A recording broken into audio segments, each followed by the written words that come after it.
Bang, boleh diceritain bang kronologis masalah ini bang? Ya, assalamualaikum warahmatullahi wabarakatuh. Waalaikumsalam. Jadi peristiwa ini sudah dilaporkan oleh klien kami pada tanggal 22 Mei tahun 2023 di Polres Cirebon Kota terkait dengan adanya kasus pelecehan seksual terhadap anak di bawah umur yang saat ini usia 10 tahun atau pencabulan anak berdasarkan pasal 82 Undang-Undang Perlindungan Anak yang menurut kami terjadi kelambatan dalam proses penyelidikan yang sampai saat ini pelaku tidak pernah hadir atau belum pernah hadir atau memberikan keterangan di Polres Cirebon Kota. Dan peristiwa ini, modus operandi pelaku ini terhadap anak ini selalu menyanyikan beli mobil dan HP, gitu. Dan perbuatannya ini dari usia anak 7 tahun berlanjut sampai usia anak 10 tahun, tahun 2023. Jadi statusnya pelaku ini adalah bapak tiri dari korban. Jadi walaupun status bapak tiri, korban ini dibesarkan oleh pelaku dari usia 9 bulan. Jadi usia 9 bulan itu udah ditimbang-timbang oleh pelaku. Di usia 6-7 tahun mulai dilakukan pelecehannya. Anak ini baru sadar dan baru tahu apa itu pelecehan seksual terhadap anak, yaitu di usia 10 tahun. Gitu. Lalu dia menceritakan semua kepada ibunya, pada semua peristiwa-peristiwa secara detail. Nah, memang kami tidak merangkum semua karena memang beban psikologis ya. Tapi pada intinya mulai awal di tidur telanjang sama-sama dari usia 7 tahun itu. Tidur telanjang, diminta anak buka baju semua, ciumnya bukan cium pipi cupika-cupiki kayak kita cium anak, bukan. Suruh hisap lidahnya dia, suruh pegang penisnya dia, gitu kira-kira. Untuk pekerjaan terlapor sendiri apa bang? Yang kami tahu beliau pelaku ini salah satu tokoh masyarakat juga, tokoh pemuda dan tokoh agama juga, punya majelis zikir, punya LSM segala macam di Jawa Barat. Yang kami dapat informasi bahwa dia ini di Jawa Barat itu dalam kedudukan sebagai public figure lah, orang dikenal. Gitu. Daerah mana itu Pak? Di Cirebonnya atau di mana? Dia sebenarnya di mondar mandir aja, di Cikampek, di Indramayu, di Cirebon, keliling-keliling aja. Kerjaannya keliling-keliling karena ada majelis zikirnya. Gitu. Dia buka usaha juga, namanya yang terkenal itu Cakra 13. Dia ada manajemen artisnya, ada perusahaannya, ada jual obat herbalnya dan segala macam. Tapi bukan seorang bupati ya bang? Bukan seorang yang bupati. Kami dapat informasi bahwa beliau ini mencalonkan diri sebagai anggota legislatif dan akan maju juga sebagai calon wakil bupati yang akan berpasangan dengan Luki Hakim nantinya. Di daerah mana itu Pak? Di Indramayu. Indramayu. Karena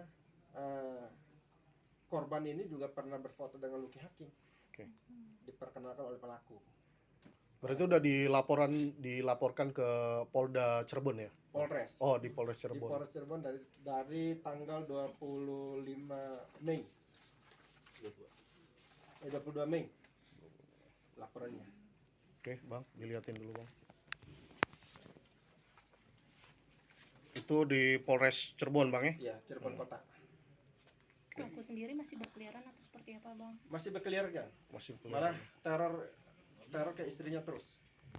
Jadi kalau istrinya tidak mau ketemu dengan dia atau tidak maafkan dia ngancam lapor balik. Untuk pasal sendiri yang dilaporkan bang?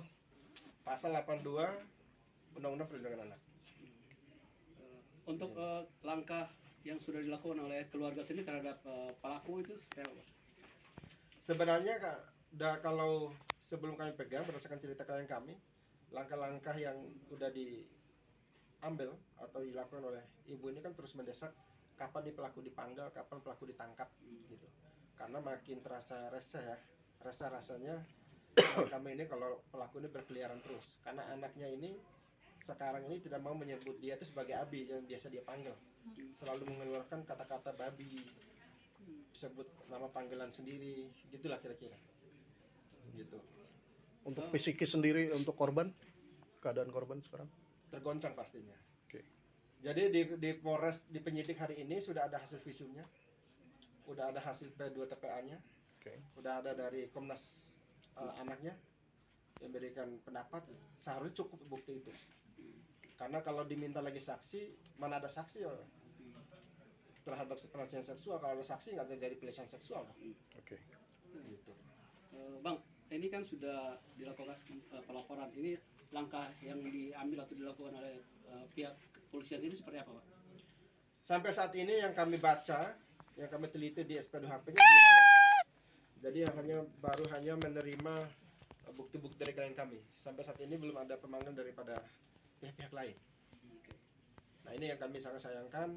Ini yang kami mohonkan kepada Bapak Kapolri, minta mohon atensinya Bapak Kapolda Jawa Barat, bahwa ada peristiwa laporan yang mandek tidak berjalan di Polres Cirebon sana, untuk segera dievaluasi atau ditindaklanjuti, dan mudah-mudahan bisa ditarik ke Mabes Polri atau di Polda Jabar, karena kejadiannya terjadi di beberapa tempat, mulai dari Cikarang, Cikampek sampai ke Cirebon peristiwanya ini.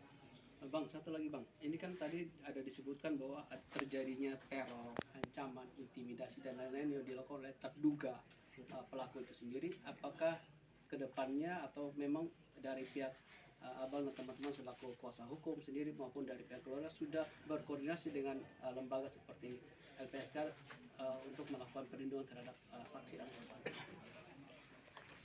Kami baru terima surat kuasa kemarin. Dalam minggu ini kami akan segera meminta perlindungan terhadap saksi dan korban.